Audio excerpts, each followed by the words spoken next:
Assalamualaikum warahmatullahi wabarakatuh.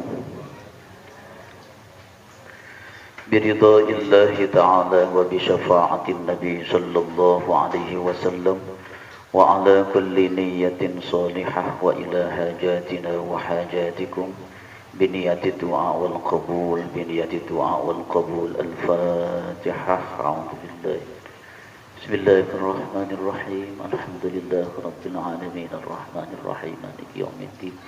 Iyyaka na'budu wa iyyaka nasta'in ihdinas siratal mustaqim siratal ladzina an'amta 'alaihim ghairil maghdubi 'alaihim waladdallin. Alhamdulillah summa alhamdulillah wassalatu wassalamu ala Rasulillah Sayyidina Muhammad ibn Abdillah wa ala alihi wa sahbihi wa mawala. La hawla wa la quwwata illa billah. Rabbi shrah li sadri wa yassir li amri wa hlul 'uqdatam min lisani yafqahu qawli. Wa qala Allah ta'ala fil Qur'anil Karim, a'udzu billahi minasy syaithanir rajim. Bismillahirrahmanirrahim. Wasta'inu bis sabri was salah wa innaha lakabiratun illa 'alal khashi'in. Shadaqallahul 'azim. Hadirin para rawuh yang dimuliakan oleh Allah. Pertama, monggo kita bersyukur kepada Allah atas limpahan nikmat yang telah Allah berikan kepada kita. Salah satu nikmat yang tak ternilai harganya, yakni ketika kulo kalian jenengan bisa hadir wonten musalla Baitul Hidayah niki dalam rangka untuk melaksanakan kewajiban kita ibadah salat maghrib berjamaah, kemudian kita lanjutkan dengan ta'lim rutin, kajian rutin. Mudah-mudahan kajian rutin ini bisa membawa manfaat, bisa membawa barokah, bisa membawa maslahah fi dini wa dunya hatal akhirah. Amin. Allahumma amin. Para jamaah yang dimuliakan oleh Allah, apa sih yang disebut dengan sujud? Kalau dua minggu yang lalu kita sudah mengenal tentang fadilah sujud. Saat ini kalau kalian jenengan harus tahu apa sih yang disebut dengan sujud niku, seperti apa posisi orang yang melaksanakan sujud, kemudian apa makna sujud niku berdasarkan dalam al-hadis. Sujud artinya meletakkan kedua lutut ke lantai sebelum kedua tangan. Ini hadis yang diriwayatkan oleh Abu Dawud, atau kedua tangan terlebih dahulu baru lutut. Monggo jenengan pilih sing pundi. Biasanya nih wonten sing lemu nggih ngapunten. Kalau yang lemu niku biasanya kadang-kadang tangani dhisik soalé awake kabotan. Lan nek kados kula ngapunten kula niki saged lutut terlebih dahulu. Monggo sing pundi sing panjenengan saged. Tetapi kebanyakan biasanya lutut dulu baru tangan. Karena lutut niki bisa menempa, bisa menyanggah beratnya tubuh. Kalau tubuh kulo kalian jenengan masih dalam tahapan proporsional. Para jamaah yang dimuliakan oleh Allah, kita lihat seperti apa makna sujud di dalam hadis, bahkan di dalam kulo kalian jenengan sholat. Untuk apa kulo kalian jenengan sujud?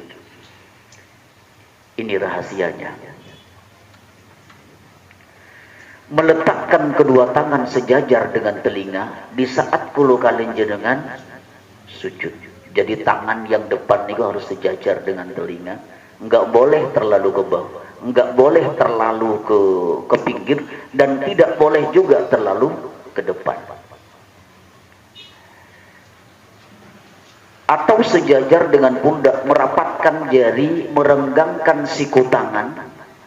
Hadis yang diriwayatkan oleh Hakim, merenggangkan siku tangan, tangan agak sedikit direnggangkan di saat kulo kalian jenengan sujud, kecuali nanti sujudi wong wedok, nanti juga ada khusus di sini. Jadi pertama meletakkan tangan sejajar dengan telinga niki Pak. Jadi niki Nah niki sejajar dengan telinganya gitu. Niki hadis yang diriwayatkan oleh Abu Dawud atau sejajar dengan pundak, agak ke belakang sedikit, digeser ke belakang sedikit, niki pundak. Nah panjenengan saja bisa sejajar dengan pundak sakit atau sejajar dengan telinga juga sakit.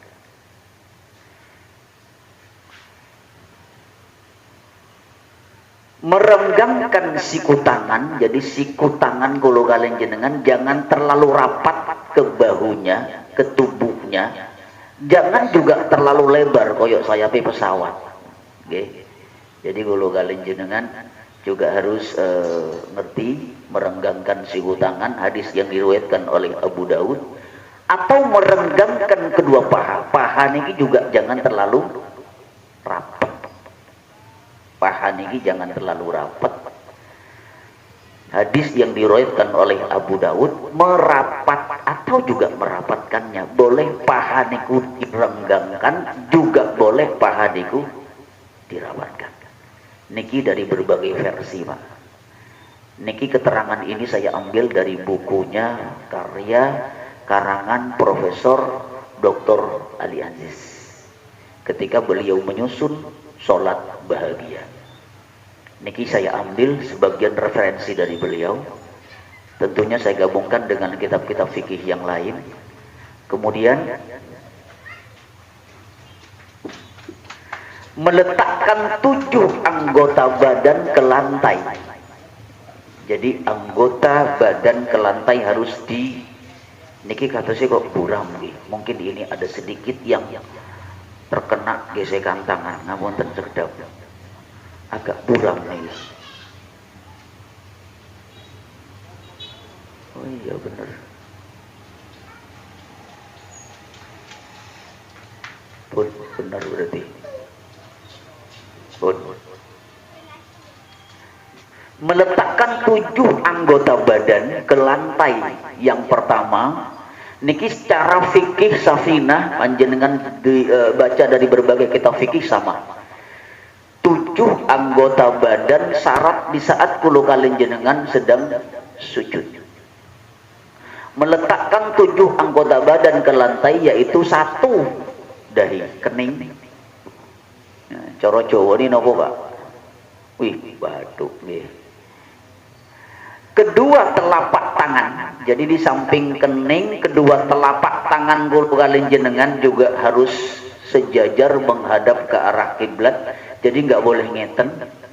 Jadi tangannya pun juga ikut dalam keadaan sedikit direnggangkan, dan jari ujung jari-jari ini harus menghadap ke arah kiblat.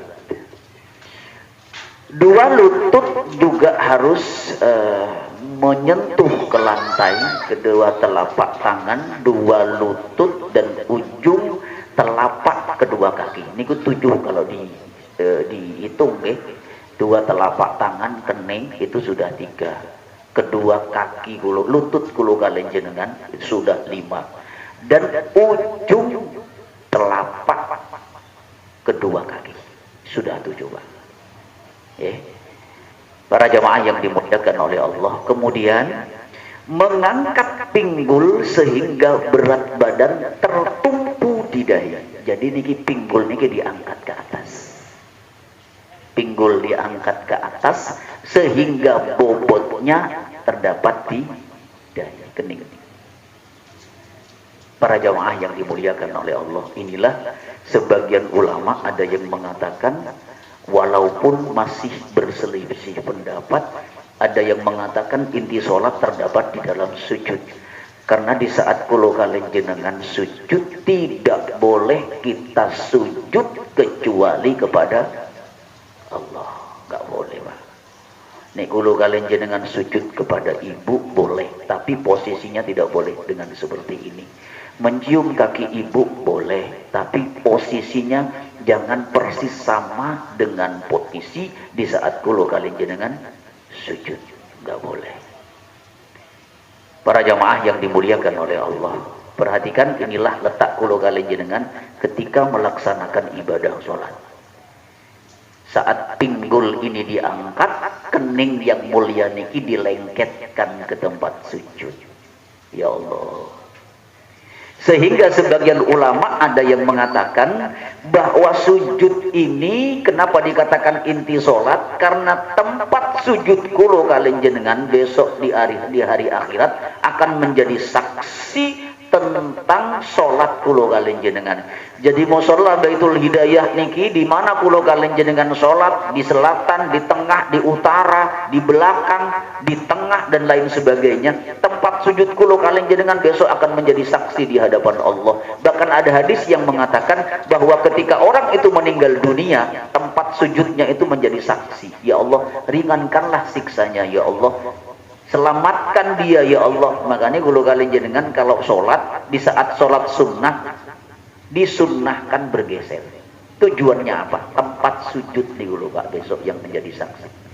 Simahum fi wujuhihim min atharis sujud. Para jamaah yang dimuliakan oleh Allah pun pelan-pelan. Nah, niki ujung telapak kaki menekan ke lantai. Niki ngapunten Pak, sujud niki kepeksa sujud niki, terlalu pendek sujudnya ini. Jarak niki nggih, ya mungkin karena terhalang oleh pilar niki. Sehingga sujud kakek niki terlalu nyempit, terlalu pendek, kurang panjang. Lalu sujud yang benar seperti apa? Ini sujud yang benar. Seperti tadi nih Pak. Niki pas proporsional. Lalu seperti apa sujud di situ koyok pesawat nih? Ada riwayat yang mengatakan seolah-olah sujud niku harus panjang Pak. Padahal sebagian riwayat yang lain mengatakan bahwa yang dikatakan memanjangkan sujud itu bukan sujudnya yang memanjang, tetapi memperlama sujud. Niku nggih kersani kalau ada orang yang sujudnya sampai ndelosor ngoten nggih kersani jenengan tingali mawon. Nggih ndelosor Pak niki boten cekap niki. Nggih Masjid Agung boten nopo-nopo. Kadang-kadang sujudin ndelosor ngoten Pak. Wih panjang. Nggih kersani pun nggih. Pendapat nggih ngoten niku. Kemudian kita lanjut.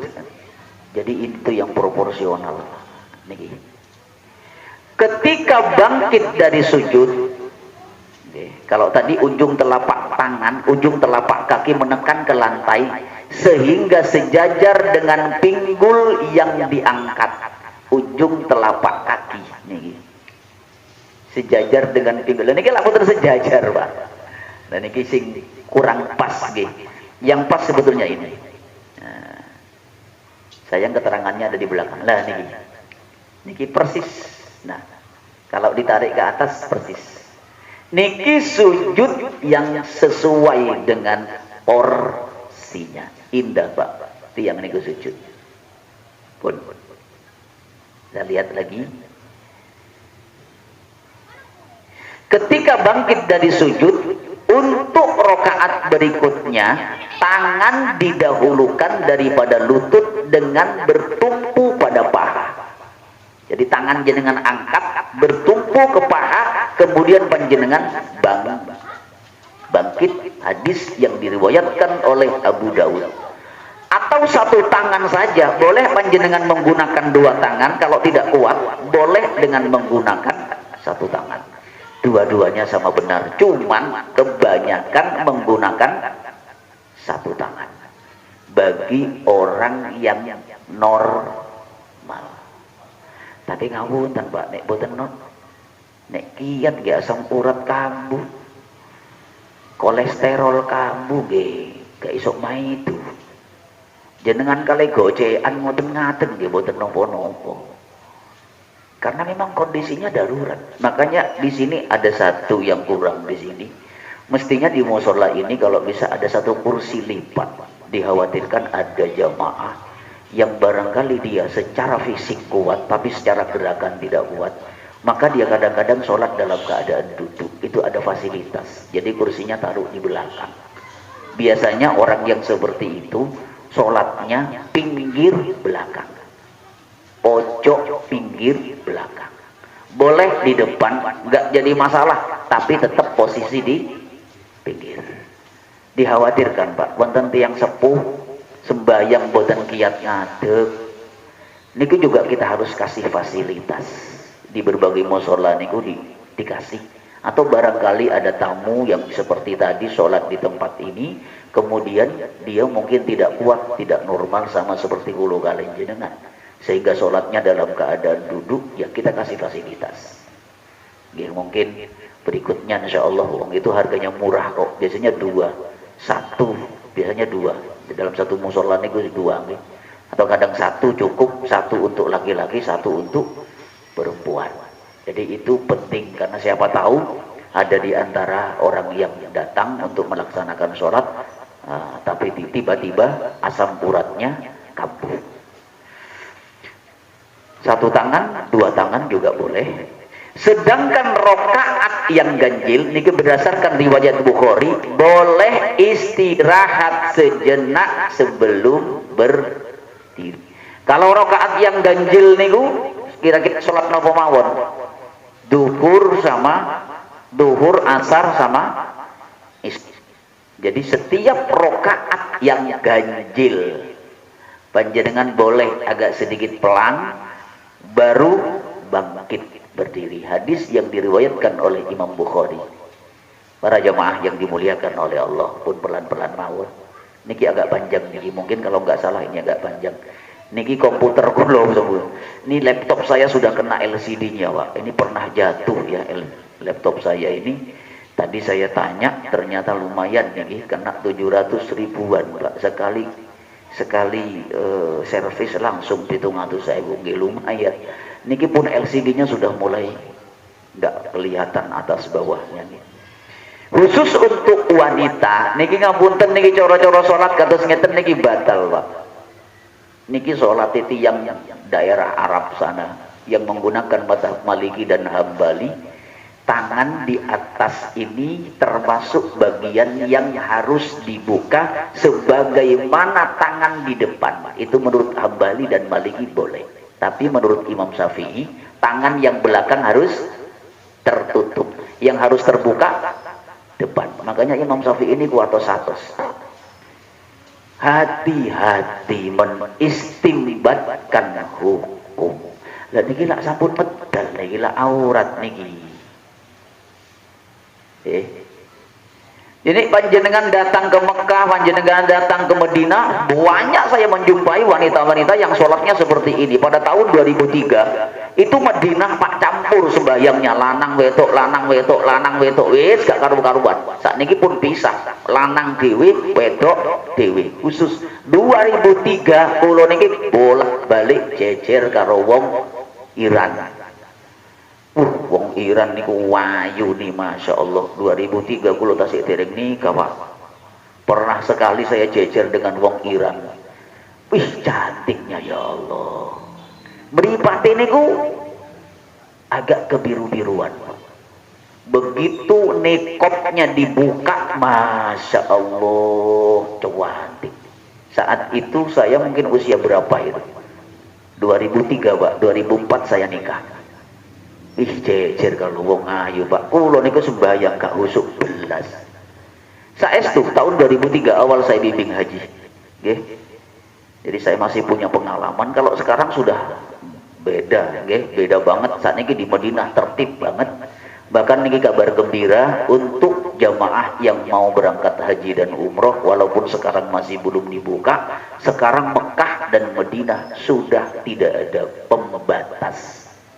Sudah tidak ada jarak rapat. Panjenengan kalau mau mencium Hajar Aswad di setiap panjenengan tawaf sakit. Mudah-mudahan semakin aman, dan mudah-mudahan tahun ini, Pak, tiang-tiang saudara kulo kalian jenengan sing badhe haji mudah-mudahan lancar.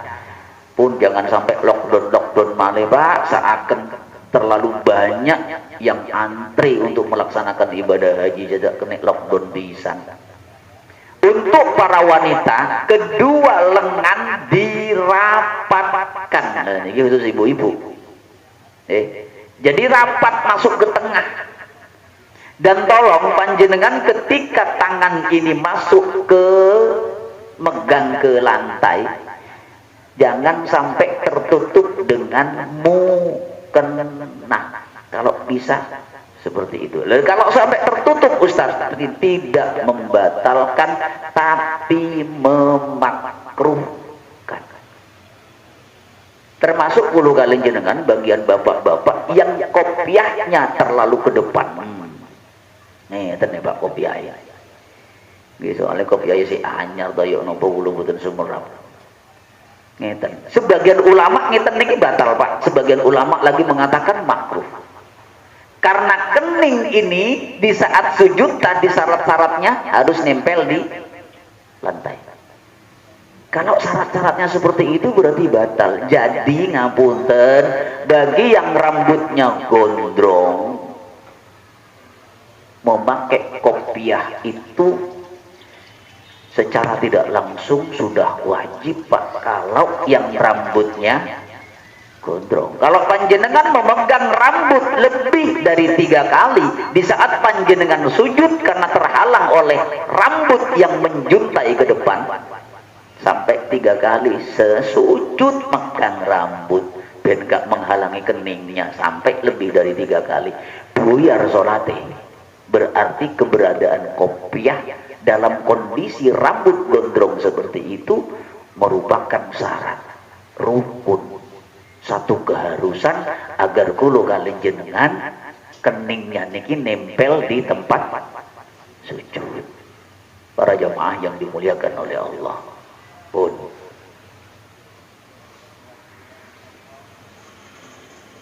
lihat bagaimana doa di saat kulo kalian jenengan sujud. Niki kadose anu Pak, nopo temane materinya agak sedikit nopo mencolot setunggal nggih. Iktidal dereng kadose. Iktidal dereng nopo boten? Dereng nggih kersane. Sakniki sujud riyin nggih. Iktidal bijing pun kersane. Boten napa-napa. Niki kula pikir wau niki pun mantun di iktidal. Iktidal dereng sian. Rukuk mantun nggih. Rukuk mantun. Mestinya iktidal. Boten napa-napa sujud riyin. Mantun rukuk sujud. Nah, niki ada beberapa riwayat tentang orang doa ketika kulo kalian jenengan sujud. Pertama, hadis yang diriwayatkan oleh Ahmad, Muslim dan Hudzaifah. Doanya subhana rabbiyal a'la tanpa wa bihamdi. Hadis yang diriwayatkan Ahmad, Muslim dan Hudzaifah. Doanya subhana rabbiyal a'la, maha suci Rabbi Tuhanku al-a'la yang maha tinggi. Kemudian hadis yang diriwayatkan oleh Abu Dawud niki kula kalian jenengan yang mempraktekkan subhana rabbiyal a'la wa bihamdi, maha suci Tuhanku yang maha tinggi, wa bihamdi, dan segala puji hanya untuknya. Memuji, Pak, di saat kula kalian jenengan sujud sing dipuji niku Gusti Allah. Atau hadis yang diriwayatkan oleh Muslim, panjenengan boleh menggunakan ini. Subuhum kuntusun rabbul malaikati waruh. Cukup.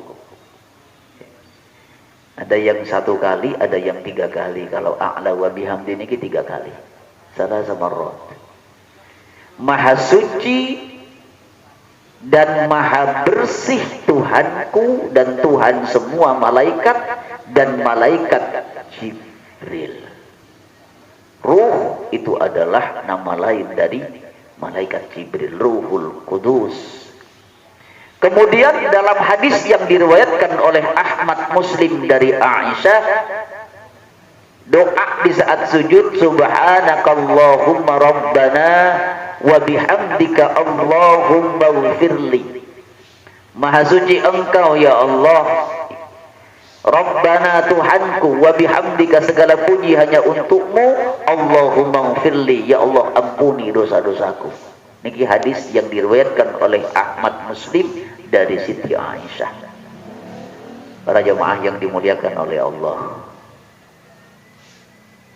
Nah, hadis yang diriwayatkan oleh Muslim di saat kulo kalian jenengan sujud niki lagi, niki mau termaling, Allahumma ighfirli dzambi kullahu diqqahu wa jullahu wa awwalahu wa akhirahu wa alaniyatahu wa sirrahu.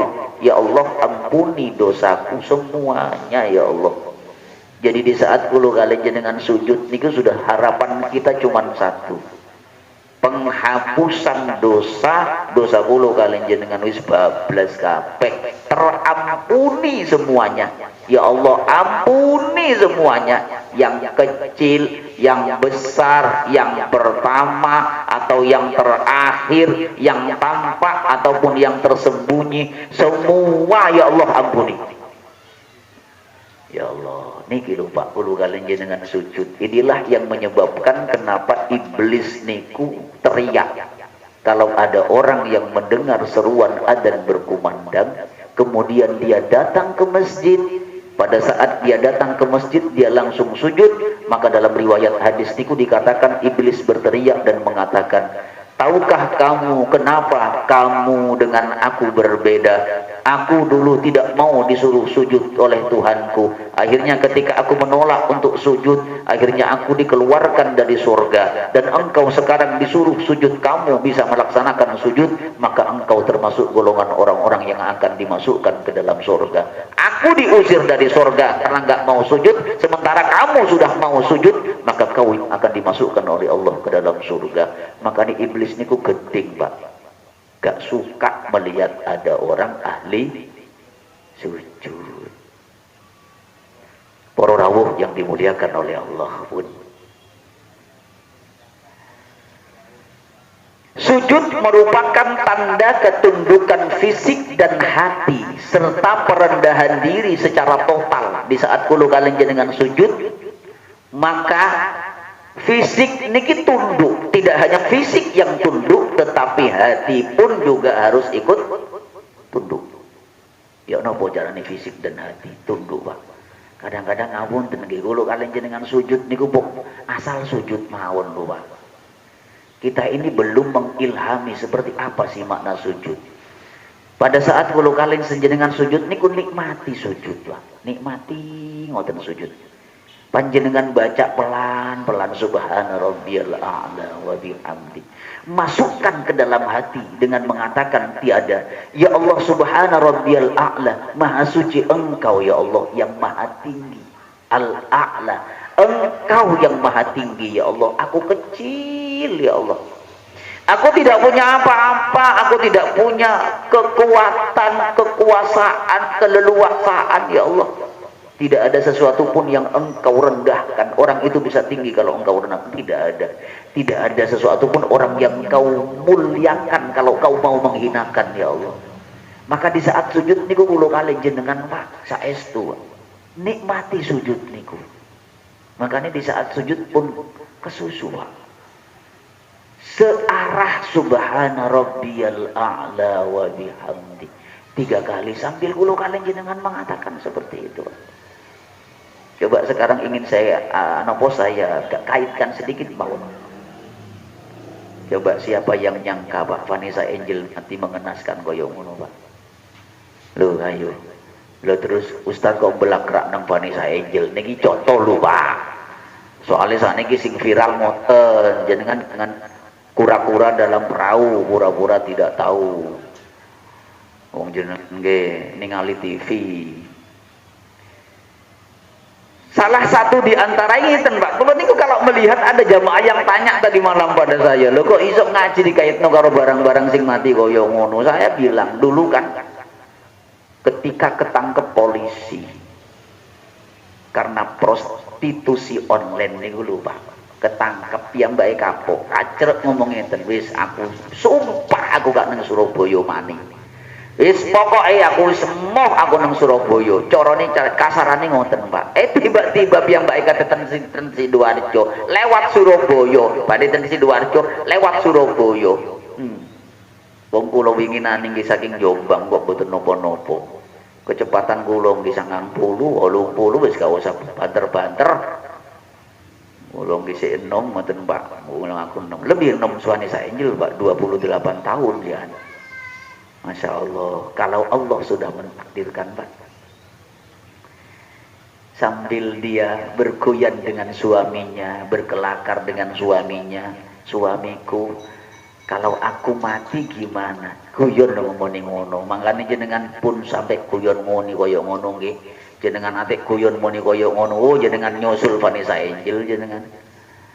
Aku nikmati piye? Ya wis aku milu ae ngono wong jare suaminya. Oh, milu temenan, Pak. Kok dilalah mobil penumpang 5 sing sedo loro. Allah sudah mentakdirkan. Saya melihat ngeten, Pak. Ini Vanessa Angel ini seolah-olah menebus kejahatannya di Surabaya. Dia meninggal, Pak. Antara perbatasan nih Bubunjong, tol Jombang nih, menuju arah Surabaya karena dulu kecakeletan Surabaya. Ya Allah, mengenaskan. Mati ya mati. Ini ngojok sampai kayak gitu. Maka di saat kulo kalian jenengan sujud niku sadarnya apa? Nah, di sini relasinya di mana? Pada saat kulo kalian jenengan sedang sujud, maka tundukkan fisik dan hati kulo kalian jenengan secara total di hadapan Allah. Hinawak kulo kalian jenengan di hadapan Allah. Wis ratu yo popo, gak punya apa-apa. Kita bukan siapa-siapa dan bukan apa-apa. Wis total pun. Para jamaah yang dimuliakan oleh Allah.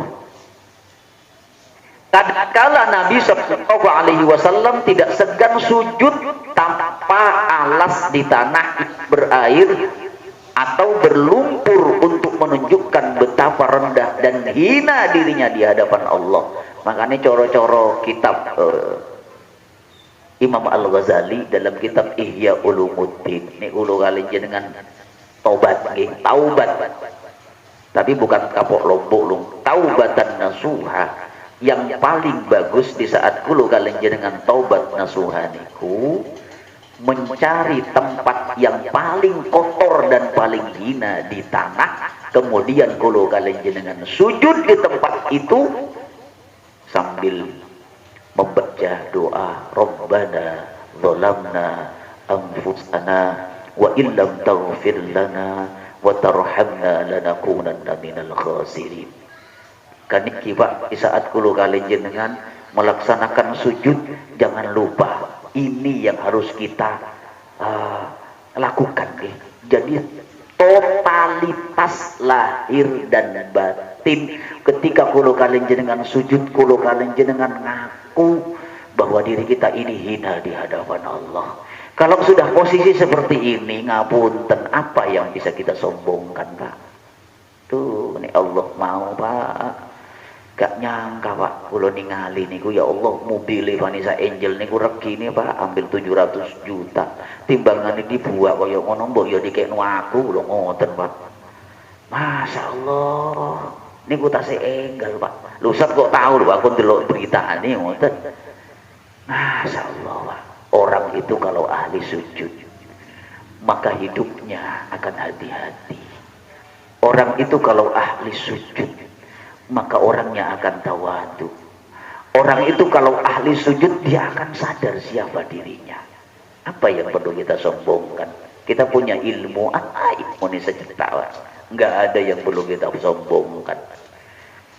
Iblis itu sebelum adanya Nabiullah Adam alaihi salam menjadi makhluk yang paling mulia, melebihi mulianya para malaikat, sehingga terkenal disebut dengan Azazil.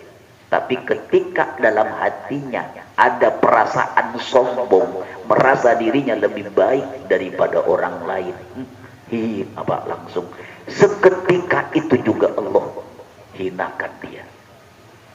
Para jamaah yang dimuliakan oleh Allah, makanya kulo kalian jenengan di saat sujud niki sadari siapa kita. Di saat sujud ini kulo kalian jenengan wajib sadar siapa diri kita, sehingga perasaan itu sombong, perasaan sombong itu dihilangkan oleh Allah. Inilah kenapa kulo kalian jenengan dikengken sujud, bokongnya ngapunten diangkat, keningnya direndahkan, mahkotanya direndahkan, bempernya diangkat. Kata Allah, lihat siapa kamu sekarang. Siapa kamu, kata Allah. Dalam posisi apa kamu, lalu apa doa yang kamu katakan? Subhana rabbiyal a'la, maha suci engkau ya Allah. Dalam posisi seperti ini kulo kalian jenengan mengatakan subhana rabbiyal a'la, maha suci engkau ya Allah. Al-a'la, engkau yang maha tinggi ya Allah. Makanya Pak kulo kalian jenengan enggak boleh sombong. Bahkan nyawa yang ada dalam tubuh kita ini pun kalau Allah mau Pak, detik ini pun juga bisa Allah ambil. Kalau kita sadar itu, lalu apa yang perlu kita sombongkan? Niki lho Pak, hikmah niti yang sholat. Merasa hina, merasa rendah di hadapan Allah. Ya Allah, ngeten lho Pak. Makanya inilah jaminan bagi orang yang sujudnya sempurna.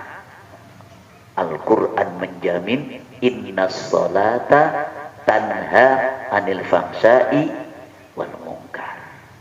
Tapi ini kulo kalian jenengan masih juga belum bisa menghantarkan sholat kulo kalian jenengan mencegah perbuatan keji dan mungkar. Ayo pelan-pelan, sebab namanya sholat niku pelan-pelan Pak, masuknya juga pelan-pelan.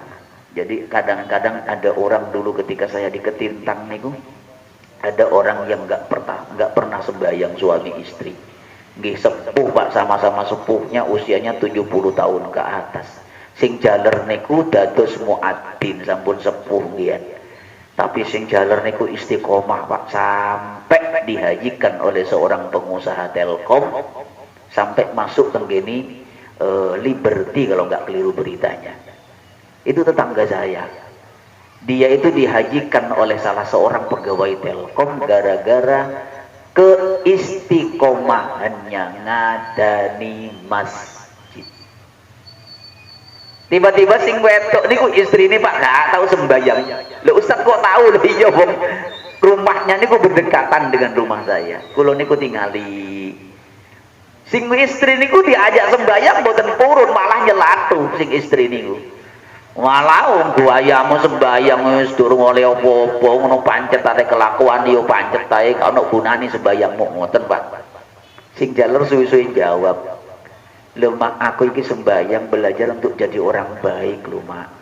Kalau aku sampai sekarang belum jadi orang baik, ya aku tetap berusaha untuk menjadi orang baik dengan sembahyang. Nek aku sing sembahyang koyok ngene durung karuan dadi wong apik apa maneh sampeyan sing gak tahu sembahyang tambah dadi opo sampeyan ngoten lho Pak." Akhirnya suwe-suwe jawab Pak, kula tasih ingat jawabannya itu. Berhenti nu diomelin. Nah ya Allah, sing jalur sabar Pak. Para jamaah yang dimuliakan oleh Allah. Jadi ini inti sholat gitu, sujud kula kalian jenengan. Perhatikan. Atta' Al-Harasani berkata, ketika seorang hamba bersujud di atas tanah, maka pada hari kiamat kelak tanah itu akan menjadi saksi untuknya dan meratapinya saat dia meninggal dunia. Ya Allah, orang itu sering sujud, ya Allah, aku yang jadi saksi. Sama seperti kulo kalian jenengan pernah mencium Hajar Aswad, walaupun mencium ciuman jarak jauh atau panjenengan cium jarak dekat. Makanya saya sarankan kepada orang yang melaksanakan ibadah haji dan umroh, kalau menyebabkan mencium Hajar Aswad menyebabkan madorot yang menyebabkan dirinya celaka, lebih baik cium jarak jauh. Bismillahirrahmanirrahim, dengan penuh penghayatan. Tangan ini seolah-olah nimpel wonten Hajar Aswad, kemudian tangan ini dikecup, sama dengan mencium. Ya Allah, dia pernah dulu di dunia mencium aku, ya Allah, ampuni dosanya ya Allah, besok jadi saksi Pak, persis dengan sujud. Maka perbanyak kulo kalian jenengan sujud. Inilah yang menyebabkan kenapa nih kulo kalian jenengan sholat sunnah harus pindah Pak, karena tempat sujud kulo kalian jenengan besok jadi saksi dan meratapi di saat kulo kalian jenengan sedo. Besok pun saat ini besok ngoten Pak, ini urusan mati nih saat ini ngetren gara-gara wonten Vanessa Angel malihat. Besok Pak, besok pun nggih. Masya Allah, tanah niku meratap Pak, karena tanah jadi saksi. Niku lu sujud, luar biasanya sujud. Para jamaah yang dimuliakan oleh Allah, pun niki doa-doa dalam ruku selalu mendahulukan tasbih, pengakuan akan kesucian Allah. Subhana rabbiyal azim. Tasbih, Pak. Subhana rabbiyal azim. Jadi kalau ruku yang didahulukan adalah kalimat-kalimat tasbih, yakni tentang kesucian Allah daripada tahmid, pujian untuk Allah. Artinya pensucian harus didahulukan daripada pemujaan. Jadi kalau kalian jenengan sebelum memuja kepada Allah, ini pelajaran, Pak. Di saat kalau kalian jenengan, kenapa ruku didahulukan daripada sujud?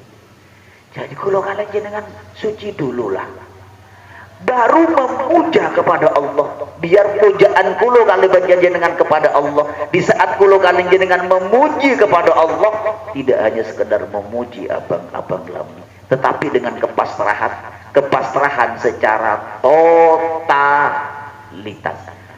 Ini yang menyebabkan cucu kalau nggak cicitnya Rasulullah. Ya, cicitnya Rasulullah. Kalau nggak salah namanya Ja'far. Ketika sedang sholat posisi sujud, tetangganya teriak-teriak karena rumahnya dalam keadaan kebakaran. Ja'far As-Shadiq, saya masih ingat. Tapi ternyata cicit Rasulullah niki, Pak, cicitnya Rasulullah ini tetap sujud, Pak, sujud dari Sayyidina Ali gitu. Tetap sujud, dia tidak memperhatikan rumahnya yang kebakaran, tetap sujud.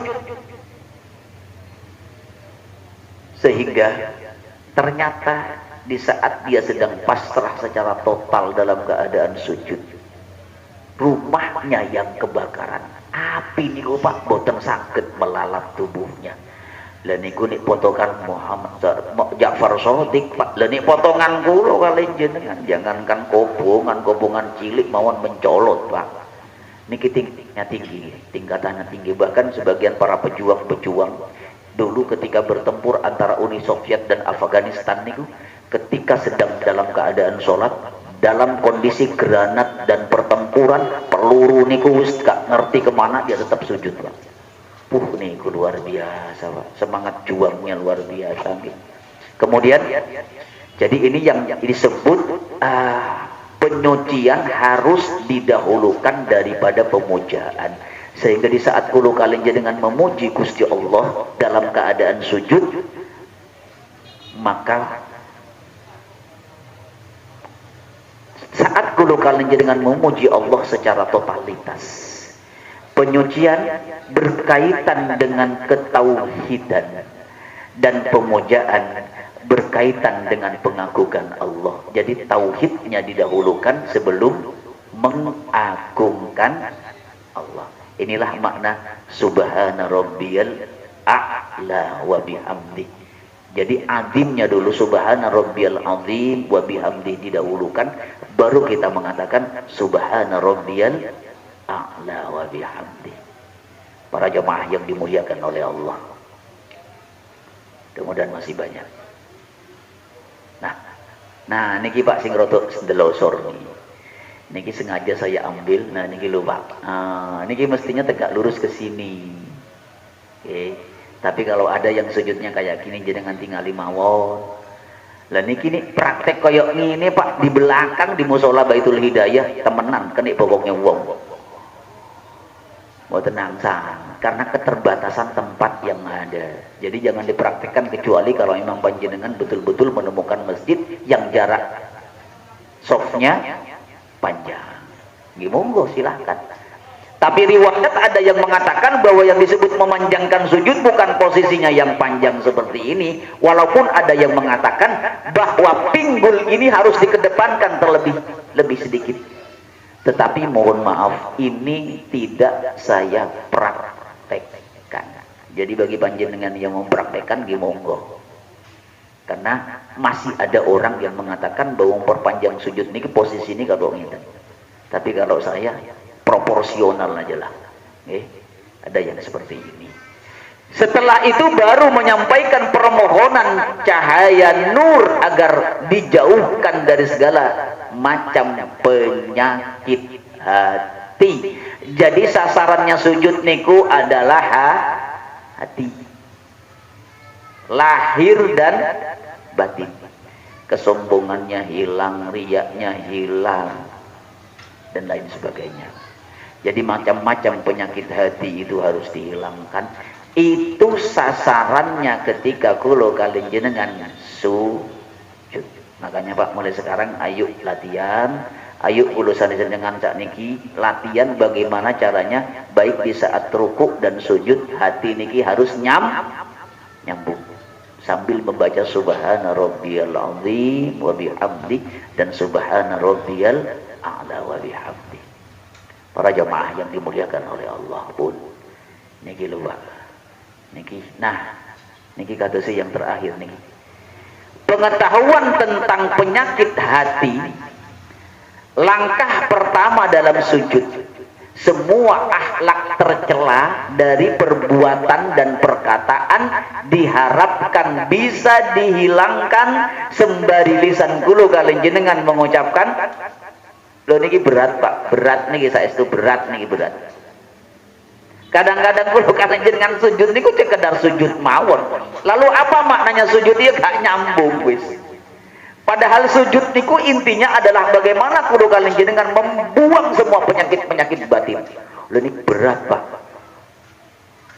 Makanya janji Rasulullah, kenapa setiap sholat itu yang baik adalah sholat as-sholatu tanha anil fahsya'i wal munkar. Sholat yang baik adalah sholat yang bisa mencegah perbuatan keji dan mungkar. Di saat sujud kulo kalian jenengan kinten-kinten gerabak piyambak itu apa sih kita itu?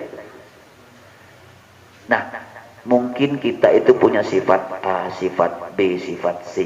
Tolong dibuang. Belajar nih. Saya pernah Pak ngapunten ikut pelatihan sholat khusyuk yang diasuh oleh Ustadz Abu Sangkan dari Jakarta.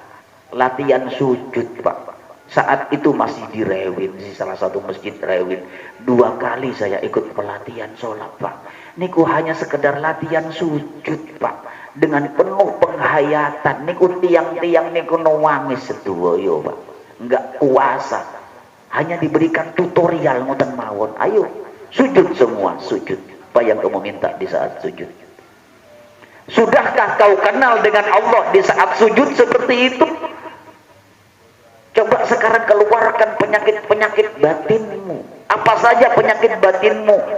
Sebut satu persatu kan yang kenal kulo kalian jenengan. Ya Allah, aku punya penyakit A, aku punya penyakit B. Ini penyakit batin. Kalau penyakit lahir gampang. Datang ke dokter pun dokter juga tahu. Kita pusing, kita pening, dokter tahu Pak. Tapi kalau penyakit batin siapa yang tahu kalau bukan kita dengan Allah? Di saat sujud Pak. Ini loh inti sujud niki berat nih. Makanya orang yang soleh niku tidak bisa dipisahkan dengan sujud. Ngopo-ngopo sujud. Titik-titik sujud. Karena sujud niku maknanya sangat luas sekali. Para jamaah yang dimuliakan oleh Allah. Loh, kelas. Oke. Jadi ini bab tentang sujud. Saya lupa niki agak mencolot nih. Mestinya yang saya bahas sekarang ini iktidal. Tapi ternyata sujud dulu. Insya Allah 2 minggu lagi kita bahas masalah iktidal. Baru duduk di antara 2 sujud. Baru tahiyat. Loh niku masih panjang Pak. Masih panjang. Perjalanan ini masih panjang. Niki masih berkisar tentang sujud.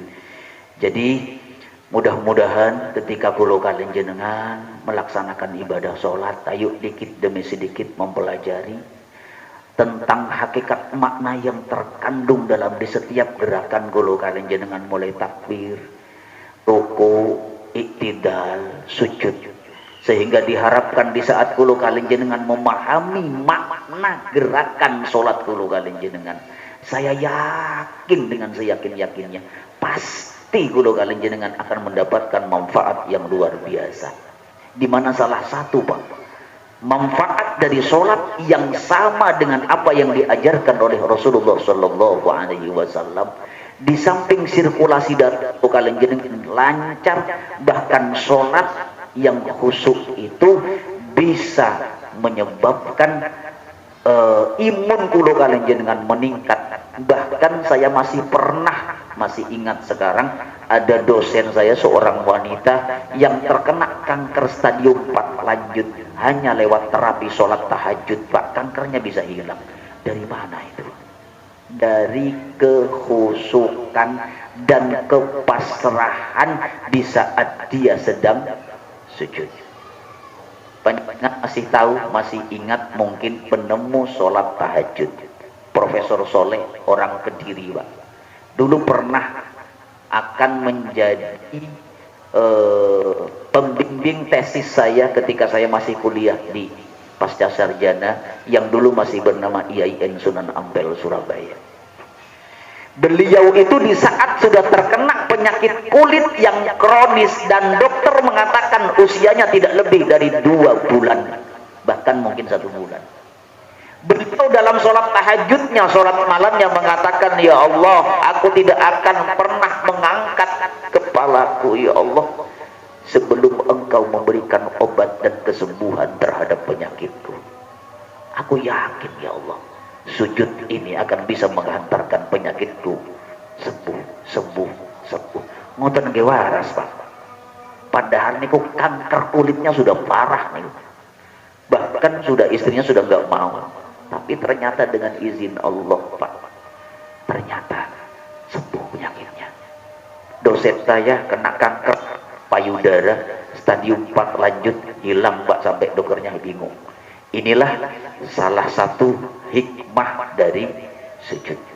Mudah-mudahan sekali lagi dengan pelan-pelan, step by step, ziro'an bi ziro'in, qalilan fa qalilin. Mudah-mudahan kula kalian jenengan semakin sadar dan semakin faham tentang makna di setiap gerakan dalam sholat, sehingga diharapkan setelah kula kalian jenengan faham, sholat kula kalian jenengan betul-betul menemukan sholat yang khusyuk sebagaimana yang diajarkan oleh Rasulullah Sallallahu Alaihi Wasallam. Baik, Abah, ada yang mau ditanyakan atau mungkin yang lain? Barangkali ada yang ingin ditanyakan. Niki kebetulan Abah sing sering tanya, niku kebetulan udur nggih. Nggih, rapat. Oh, rapat RT. Nggih, mudah-mudahan sing sering tanya. Oke, mari kita tutup dengan doa ala hadhihi niyah al-Fatihah. A'udzu billahi minasyaitonir rajim. Bismillahirrahmanirrahim. Alhamdulillahirabbil alamin. Ar-Rahmanir Rahim. Maliki yaumiddin. Iyyaka na'budu wa iyyaka nasta'in. Ihdinas siratal mustaqim. Siratal ladzina an'amta 'alaihim ghairil maghdubi 'alaihim waladdallin. Bismillahirrahmanirrahim. Allahumma shalli ala sayyidina Muhammad wa ala ali sayyidina Muhammad walhamdulillahi rabbil alamin. Allahumma ij'al jam'ana jam'an marhuma wa tafarraqana ba'dahu tafarraqan ma'suma bi rahmatika wa inayatika ya arhamar rahimin. Allahumma taqabbal minna wudu'ana wa salatana wa siyamana wa qiyamana wa qira'atana wa ruku'ana wa sujudana wa tasbihana wa tamjidana wa tadarru'ana wa takhashu'ana wa ta'abbudana wa tammim taqsirana ya Allah ya Rabbal Alamin. Rabbana ighfir lana dhunubana wa liwalidina warhamhum kama rabbawna shighara wa li jami'il muslimin wal muslimat wal mu'minina wal mu'minat al ahya'i minhum wal amwat. Rabbana atina fid dunya hasanah wa fil akhirati hasanah wa qina adzaban nar. Walhamdulillahi rabbil alamin. Al-Fatihah. Bismillahirrahmanirrahim. Siratal ladzina an'amta 'alaihim ghairil maghdubi 'alaihim. Demikian, mudah-mudahan bermanfaat. Kurang lebihnya saya mohon maaf. Dan Allah wa iyyakum ajma'in. Subhanakallahumma wa bihamdika asyhadu an la ilaha illa anta astaghfiruka wa atubu ilaik. Assalamualaikum warahmatullahi wabarakatuh.